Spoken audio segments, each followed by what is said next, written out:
I'm Eddie Cannell. And I'm Tom Cannell. Welcome, everyone. This is the Mortgage Brothers Podcast Show, and today's episode is answering the question that people ask us a lot, which is, hey, should I do a cash-out refinance or a HELOC? A HELOC. What in the world is a HELOC? Is that like something that you use for orthodontists use for their braces? It's a HELOC. It's a HELOC. So a HELOC, right.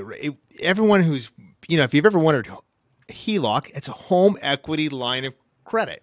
Right. HELOC, right? That's HELOC. That is HELOC. And I bet you 90% of people familiar with mortgages knows what that is. Yeah, if you've been around, if you've had a mortgage before, you've probably heard HELOC.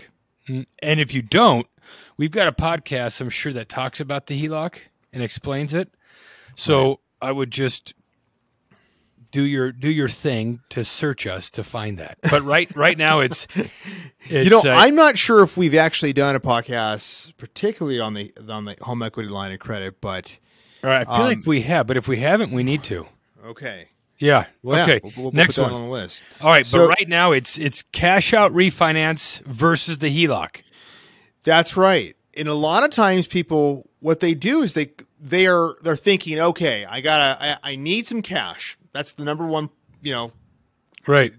Opposite. I need some cash. How am I going to get some cash? If you don't need cash, you don't need to be listening to this podcast right now, right? This is just about cash. If you need to get some, need some cash, you need some money. You are either, a lot of people are thinking, okay, I need to get a line of credit, a home equity line, maybe a personal loan, and then the other option is a cash out refinance. Right. So the difference between the two, a lot of people think they may need one, where really, a home equity line of credit may serve them better, or a actual refinance, new structure of their mortgage may actually benefit them more.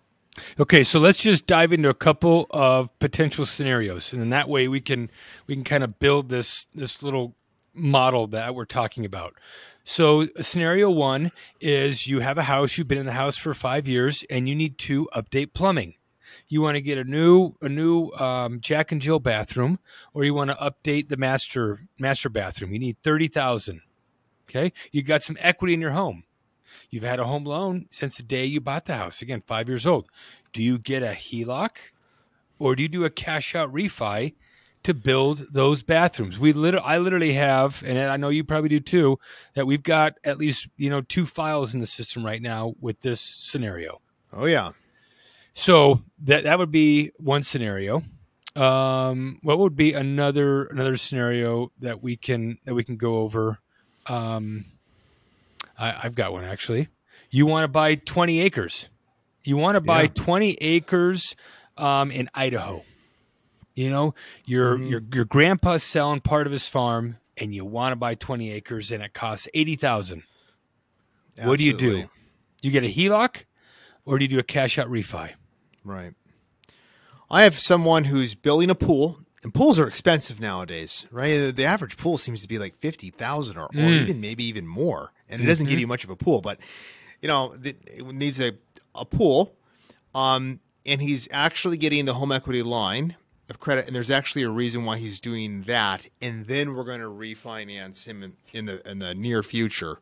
Oh wow! So we can talk about that. Got some strategy. Mm-hmm. Yeah, and then I have another person who's doing a massive remodel, about $200,000, and they were weighing whether they should get a home equity line or just do a cash out, and so yeah.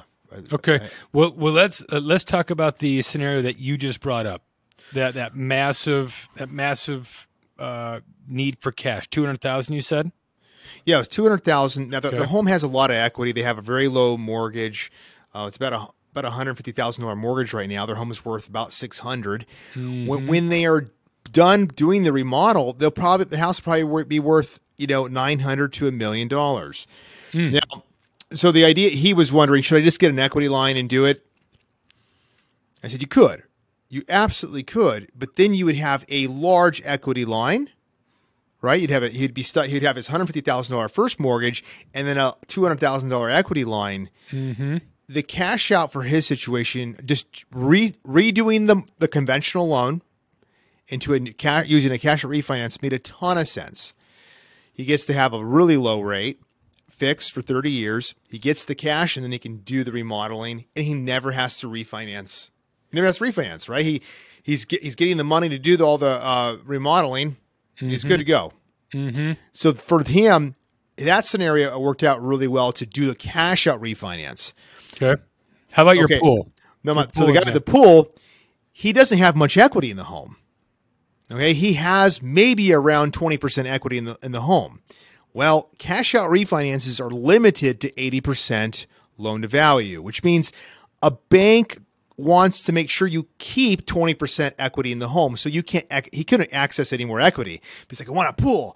Okay, get the equity line, because the equity lines will let you go up to 90%. Sometimes. Yeah. And I think he probably, his actual loan to value is probably around 70%, but the pool was so expensive, going up to 80% wouldn't give him enough cash. Yeah. So I said, get an equity line. So he's doing the pool right now. We believe that when the pool, there are a lot of good comps actually happening. We knew that the market is also, of course, appreciating. But that when that pool is done, he's going to do some landscaping actually too. We believe he will be able to do a single cash out refinance, 80% loan to value. Perfect. Okay. So in both of those scenarios, the HELOC was good in one and not good in the other. Right. Right. Okay. So now, right. And I think that the overall theme that we see with home equity lines is that they are only good when they're temporary, when you use them for like striking, for a very pinpointed purpose, right, for a short amount of time. Right. Okay. So you want to hear my analogy on HELOC versus cash out refi? Okay. It's the bike versus the sedan. Oh boy. Okay. So if you need something and it's just a short little duration, you're going to go down to Trader Joe's, you're going to go to Whole Foods, or you're just going to go down to the supermarket, 2 minutes away. That's like a HELOC. That's like a bike. Okay. You can take the bike if it's a short period of time, because HELOCs are going to be more expensive. Okay. But they can serve a purpose, just like a bike. If you're going downtown, you're traveling 10 miles, you're going to need money, as an example, longer. You'd want to do the cash out refi. So basically just about what you said was the HELOC is a great tool as long as it's for short term, because it's an expensive mechanism. It's considered a second. A second loan is always more expensive than a first. Now, sometimes you can get a HELOC without a first, but we're not really talking about that right now. So you are absolutely right. We actually forgot to kind of put the kind of ground rules, is that the home equity line, or just to define that a home equity line of credit is a variable interest rate. So it's not, these are not fixed interest rates. These are variable. So even if they might be, and even though that rates are low right now when we're recording this, 30-year fixed interest rates are still a bit lower than home equity lines. So HELOCs are still expensive. But if I would argue half. I would say half is low. Yeah, but it's very possible that home equity lines in a couple of years, or they can go up, they can double, they can go up to 8% to 10%. I mean, again, so the point is, when you're saying they're expensive, the downside with home equity lines is that they can immediately change on you. Or I say immediately, like a couple years later, 2, 3, 4 years will sneak up on you, and if you think the payments are if you're having a hard time, anyway, it's going to sneak up on you, and these payments can really increase. Right. Okay. So I would also tell people, they might ask, well, what's considered short? I think you and I, Ed, we've talked, and we think any time that you can pay a HELOC back between a 6 to 18 month period and have relative certainty that you can pay that back, that's considered a short enough term. If you are not certain that you're going to be able to pay it back within a year or a year and a half, it's not worth the risk because of what you just mentioned, because of the price. Yeah. So again, I think, the bike is the HELOC. There is a need for bikes. We see them all over town, on canals, on Saturday mornings, going to the garden shops, etc. but most people use the sedans. They're going longer distances, and they're better. I guess bikes don't use gas, but they're more economical.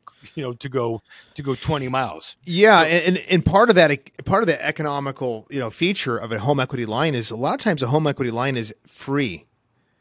A lot of times the bank will set it up to you with no closing costs. And so that's one of the things that is very attractive for a home equity line. You're right. Initially, it seems very attractive. There is, a cancellation fee associated to almost every HELOC, but it's that interest. And that's why the higher interest, paying double interest, is okay if it's only for 6, 12, 18 months. Yes. So again, very, very important. Now, I wanted to go through my 2 quick examples. The person that ended up redoing their bathrooms, they actually put it on a credit card. So $30,000 on a credit card. And they called me and said, I don't know if I should do a HELOC to pay off the credit card or if I should do a cash out refi. Right. And so that one was very, very simple. And I said can you pay the HELOC off within 12 to 18 months? And the answer was, well, no. Where are we going to get that money from? So I quickly said, no, never do a HELOC in that scenario. The interest is going to be too much. So on that one, we moved to a cash out refi. The other borrower I had called me and said, we want to buy that 20 acres in Idaho. What do we do? And this is a little bit unique. We had just done a loan for them, and there's a seasoning period for every loan that is done. And we just completed her loan 2 months ago. So I said, you need to wait. But because of that, you can access a home equity line of credit. You can apply for a home equity line of credit on your home, purchase the 20 acres in Idaho, and after our 6-month seasoning is done, approximately, then we can do that cash out refi if you're not able to pay that HELOC off within 12 to 18 months, which I don't think they're going to be able to unless they come across a bonus or a large commission. So it's interesting. In both of those scenarios I've had within the last 48 hours, one was the cash out refi for sure. The other was HELOC, but it was still to only wait to pay off with a cash out refi, within 4 months. Right. So the cash out refi, that's the sedan. And I don't know if we can, scream it louder, but HELOCs, there is a use, and again, maybe we can do another one, but another use for HELOC is to never use it. Yeah, you can open up a home equity line of credit and keep a zero balance. It can be just an emergency fund in many cases for people. A lot of people, yeah. You can do the Dave Ramsey style, what does he call it? The rainy day fund. In many ways, he probably doesn't classify that as a rainy day fund, but the idea is that to have it there for emergencies. You can quickly access that for emergencies. Uncle Louie just bought that a hot air balloon company. And he's gonna let you, invest, but he needs to buy a new hot air balloon, but it's gonna take 60 days for him to be able to pay you back. Well, it might just be a bunch of hot air. It might just be a bunch of hot air, but in all seriousness, again, that's a 60-day investment. Would you a cash out refi for that? Certainly not. Would you tap into an existing home equity line of credit for 60 days? Sure. Right. There's one more characteristic. Now, this is something that kind of goes with the territory, is that because we've been saying you have to have the ability to pay off home equity lines of credit. It makes financial sense if you can pay them off between 12 and 24 months. I'm saying, 12 to 18 months. Okay. 2 years starts getting long. Yeah, so less than 2 years. But generally speaking, if you're on a fixed budget, fixed income, home equity lines are not the way to go. If you're retired on Social Security and a pension, and do not put yourself in that position. You need to be very confident that your income is going to be able to tackle that payment confidently. So it kind of goes to show that, or I guess in most cases, you're going to need to have a lot of excess income. Yeah. Yeah. And we're not just doing this podcast because it's self-serving. I mean, we do HELOCs as well. We do HELOCs as piggyback seconds. But this is good, honest to truth advice. And people ask us all the time, HELOC versus cash out refi. So, all right. That's it. Well, if anyone has any questions, be sure to email us there at that you in the description here or in this video as well. And if you like what we're doing here, be sure to subscribe to our channel and click the notification and that like button. Hope everyone has a great rest of your day. All right, thanks, folks. Hey guys, thanks for listening to the Mortgage Brothers podcast. Please let us know if you have any questions you'd like us to answer. You can email your questions to team@azmortgagebrothers.com, and be sure to ask us for a free quote on your next mortgage. We'll be sure to give you personalized service and help you through the whole process. Signature Home Loans, LLC does not provide tax, legal, or accounting advice. This material has been prepared for informational purposes only. You should consult your own tax, legal, and accounting advisors before engaging in any transaction. Signature Home Loans, NMLS 1007154, NMLS number 210917 and 1618695, Equal Housing Lender.